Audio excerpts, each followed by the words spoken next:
алдында. Hazır 50 bin som. Birinci salımga Cana Amankul Aksakal'dan 10 bin som var. Kaysal oyuncu salsa. Esep açıldı. 1-0.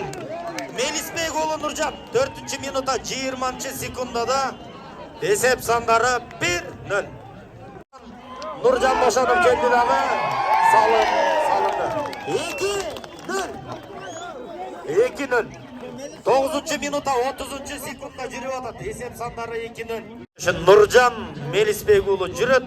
Ötközü berүү бар. Hazır koyguröң менен ötközüp алган Nurcan. Тайгазанга келди дагы ыргытылган теке. Салым 3-0. 3-0.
Hazır eşik kalbet burada salın salsanız 10 bin son.